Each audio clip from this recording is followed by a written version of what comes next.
Hello everyone, Wallace here. So, it has been a few days since Update 1 for Battlefront Classic Collection launched. I made a quick video just discussing the patch itself. That's on the channel, or maybe I'll put it in the description, or maybe even one of those info cards. Who knows? But it's been a few days, lots of fixes have happened, and I wanted to make a full-scale video really going into what the situation is, what it can be going forward, and what we know and don't know. Also in this video, I was able to sit down and have a nice long discussion with I Am a Shaymin modding of the Kit Fisto and Asajj Ventress fame. So stick around for that, or skip ahead. I'm not a cop. And without any further ado, let's get into the discussion. So the bug fixes in Update 1 were extremely promising. There were a ton of them listed as fixed, and there were a ton more that weren't listed. Like the second half cutscenes for the campaign being, fixed back in. Not listed, but still fixed. Very much appreciated. But we're not done yet. I've been able to play a decent amount of multiplayer now, and while there are definitely improvements regarding hit detection and ping, there's been trade-offs. The ping isn't really where you'd like it to be these days, and as soon as servers get above 75% capacity, things start to get a little messy. But it is promising, and in their statement, Aspire did confirm that they are working on Update 2. If I had to take a guess, we got about 4.5 days in between launch and Update 1. I would assume that they're aiming for probably weekly update releases for at least the first 3. That's how I would do it. So keep your ears to the ground. Maybe Monday night, Tuesday morning next week we'll get an update. That's pure speculation, though, not in any way confirmed. I want to quickly go into current bugs that people are still experiencing, and I cannot say this or emphasize this often enough. Report your bugs. If you're still playing, report your bugs. Clearly they're logging. Clearly they are listening. Eventually, the support might go away, but for now, there is that support. So while we've got it, use it. Be detailed. Be thorough. Report your bugs.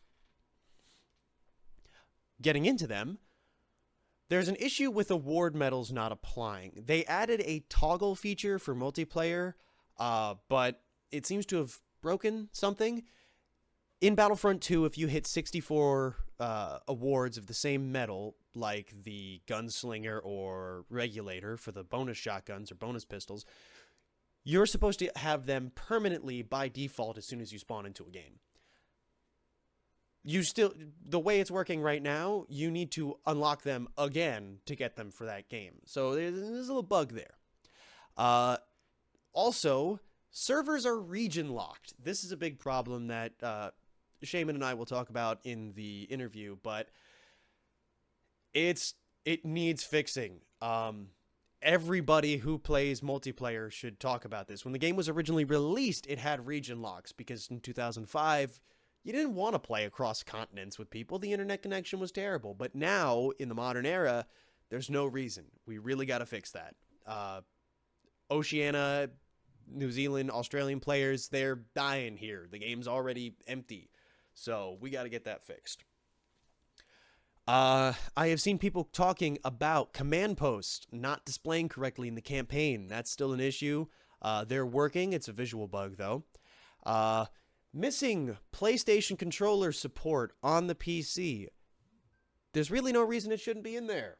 It's kind of odd. Still faulty surround sound. A lot of people are reporting that in BF1 and BF2. Back to regen bonuses aren't really updating your health bar once you get up to 80%, which is just a very weird visual bug. So it doesn't look like your health is full, but it is. Jedi Knight NPCs, this is a big problem on the Nightfall mission, they're using the wrong animation sets when attacking. Some sound effects are playing slowed down in BF2.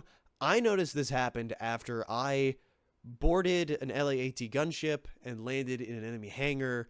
Announcements coming from the command were playing slowed for a few minutes. It's very odd. Another audio bug, the Clone Commander minigun has an audio desync issue.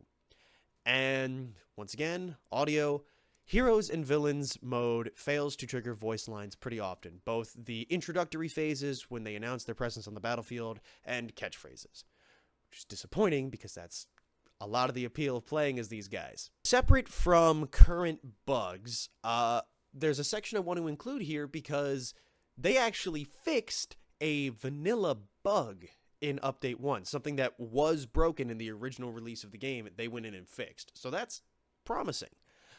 So while you're at it, Aspire, if you're listening, it would be lovely if you could make some AI pathing improvements. The most noteworthy one is the corridor on Naboo, where they think there's a back route to the next command post, and there's not, and they all get stuck there. You can look up any Naboo footage, and people will probably point it out. Support for custom eras in our mods. That'd be really, really nice. Some improvements to in-game chat would be wonderful. There's an absurdly short character limit, and because the chat and the kill feed are one and the same, everything scrolls too fast. So perhaps if chat could be separated from the kill feed, that'd be wonderful. As well as a long-standing bug that was technically an Xbox exclusive feature because of how bugged it was, enemy hero AIs for instant action and galactic conquest games. Hero AIs exist, obviously, in the hero and villain mode, but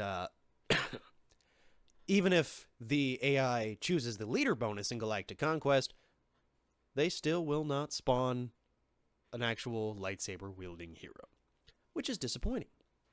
Alright, so before we get into this interview, I just want to preface it with there was a bit of an audio bug where Discord hijacked my microphone and didn't share it with OBS. So what you're going to hear is me redubbing my questions for Shaymin, but his original answers to those questions.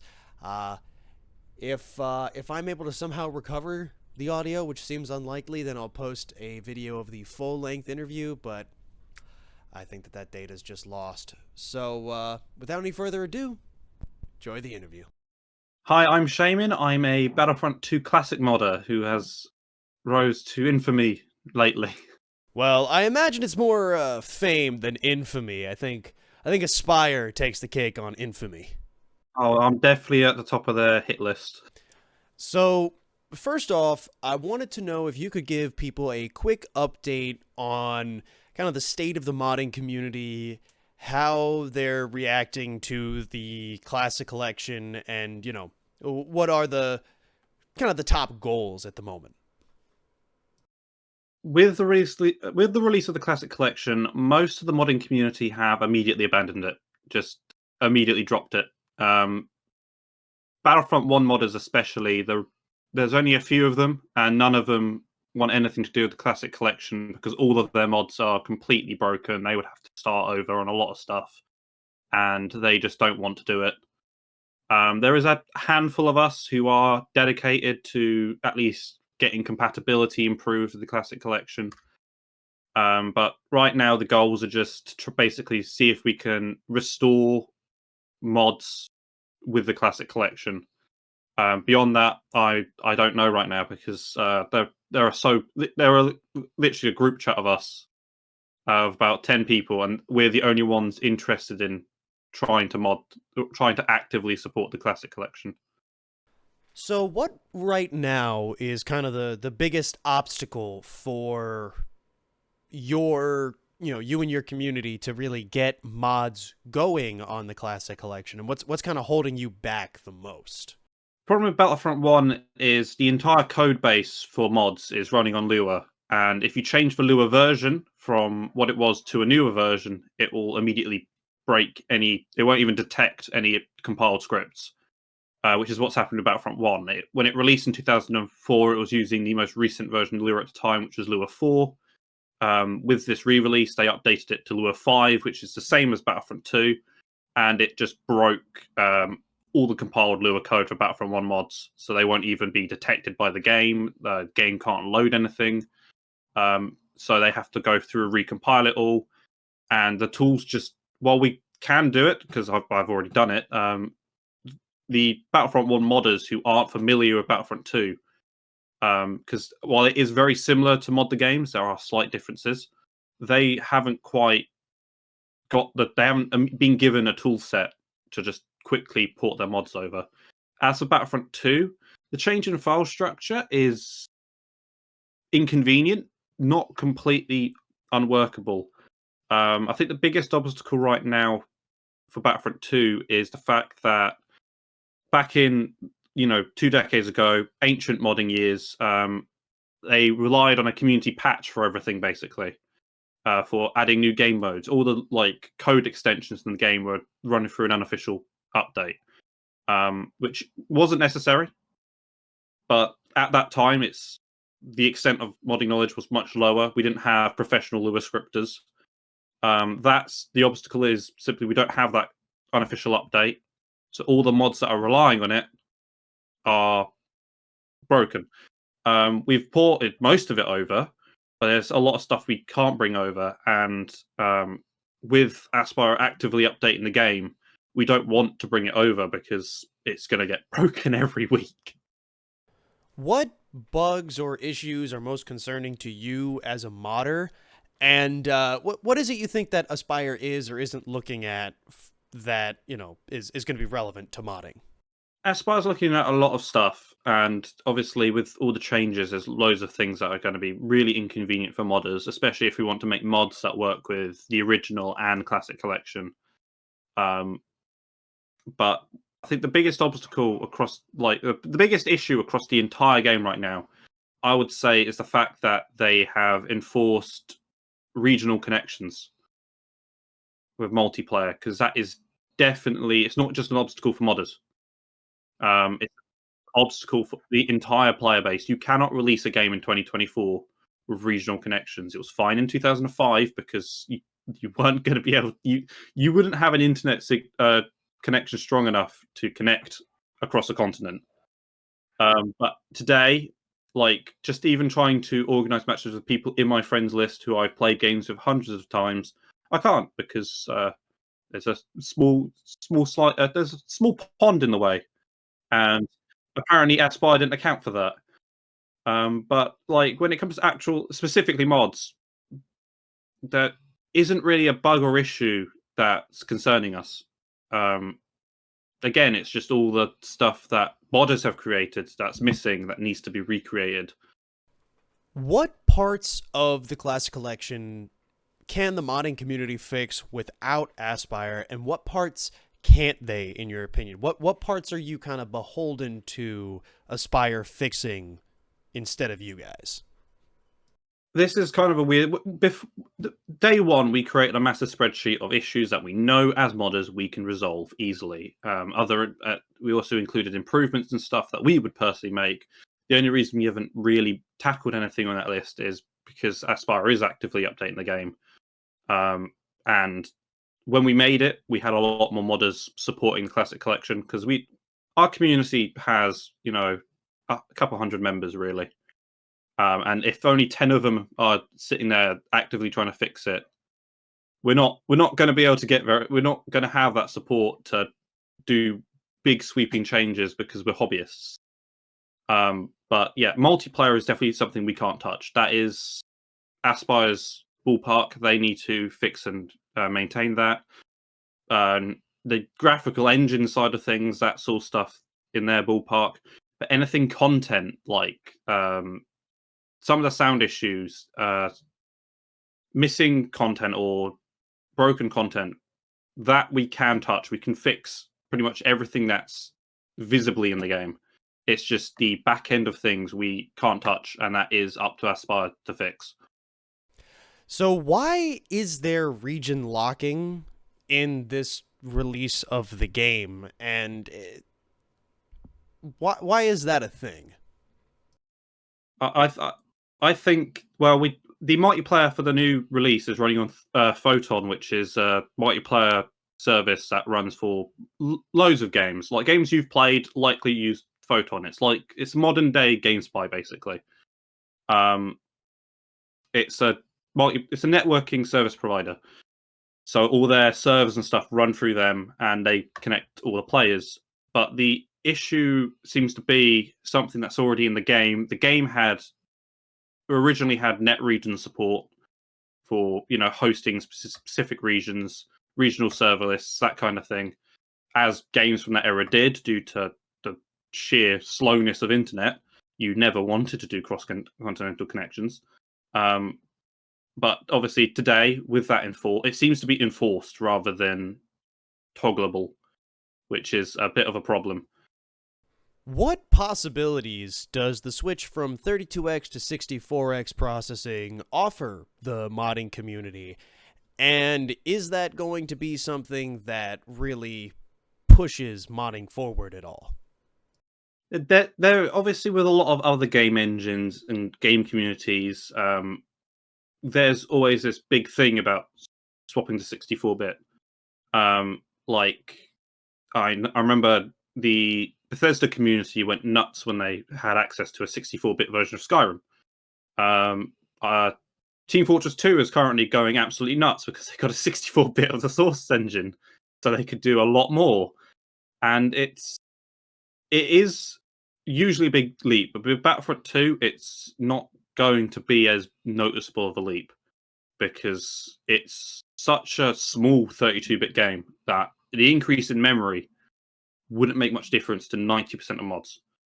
Obviously, the 10%, Battlefront 3 Legacy, we're definitely going to take advantage of it. Battlefront 2 Remaster, he might take advantage of it. But all in all, it's not going to make an absolutely colossal difference. Like, there are definitely raised limitations we're already aware of, but those were limitations that weren't enforced by it being 32-bit. It was just because the game hadn't received patches to adjust those limits, like character limits and stuff, animation limits. Those were just enforced mostly because of the PlayStation 2. But yeah, the jump to 64-bit, it isn't huge, but there are possibilities within the game now that we have. But I think it's only going to be very circumstantial that they're taking advantage of.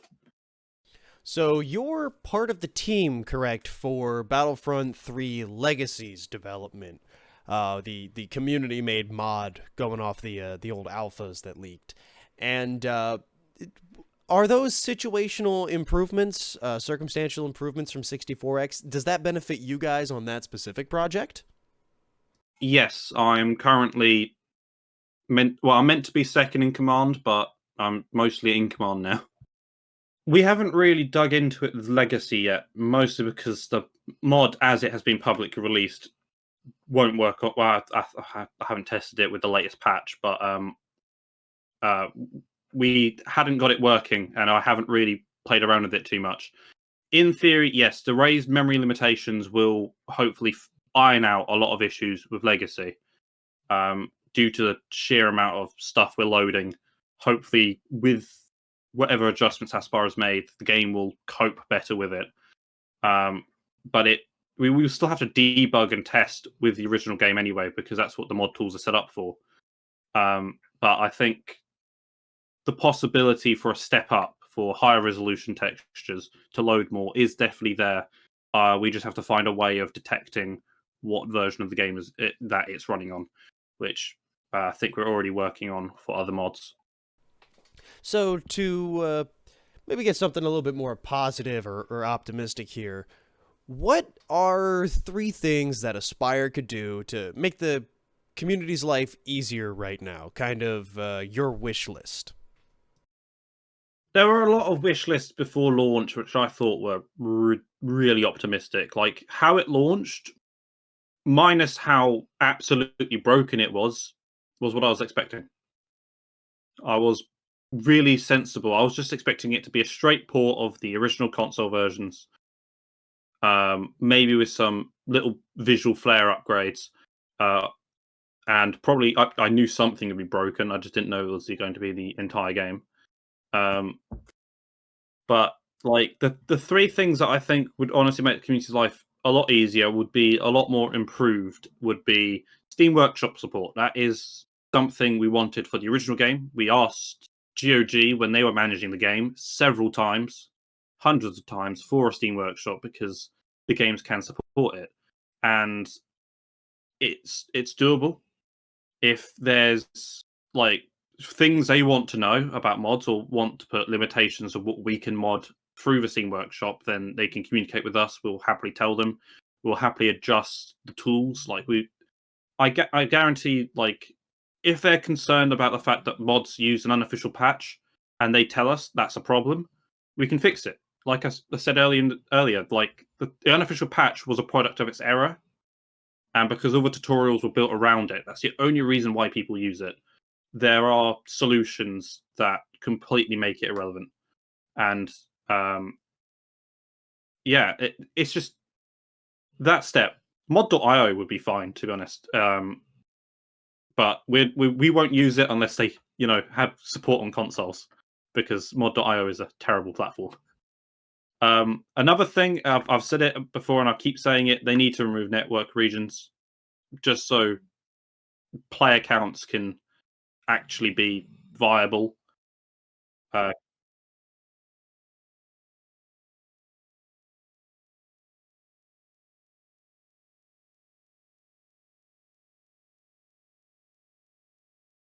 what I've seen is it's on par with the original, is what I've seen.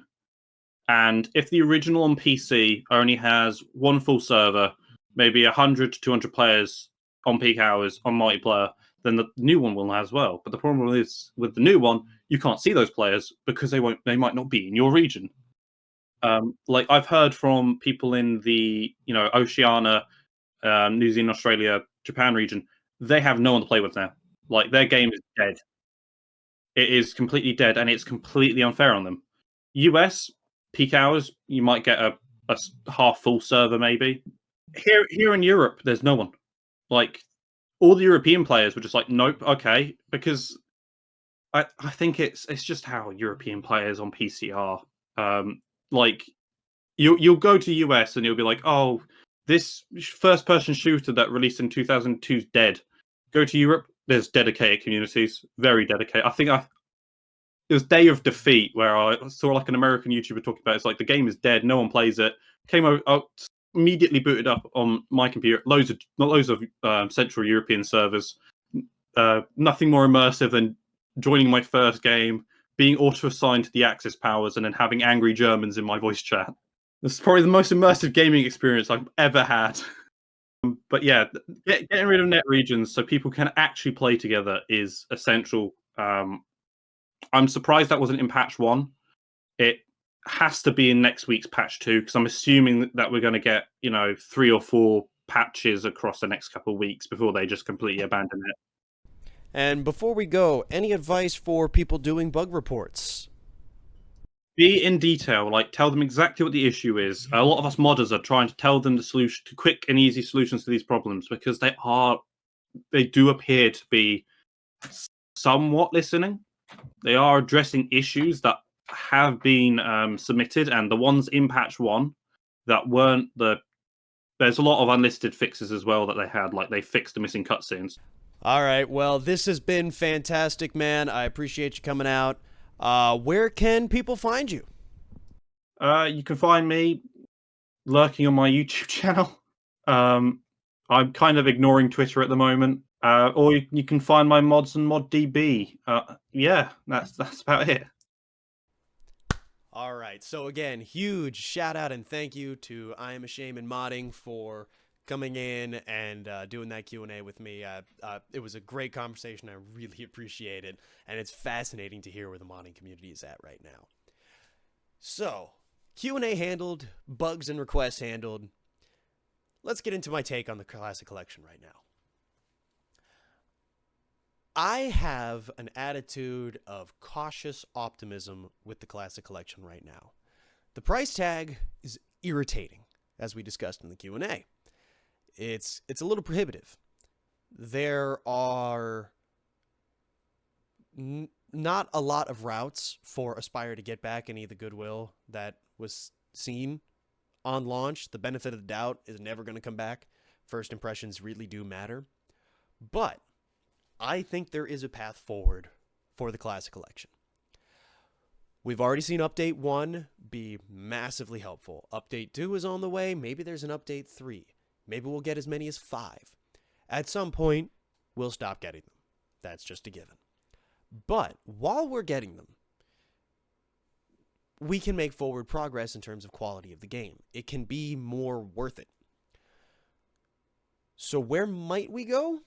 Well, if I was a gambling man, I'd put my money on a series of bug fixes coming out over the next 2 months, well, month and a half now, and a sale going live on Steam and the different marketplaces for May the 4th.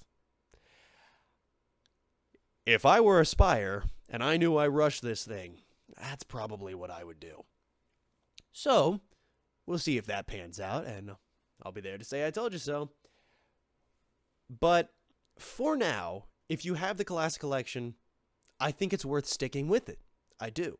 If you don't have the Classic Collection or you refunded the Classic Collection, it's probably still fair to hold off on the repurchase, especially if I'm right about a sale coming up.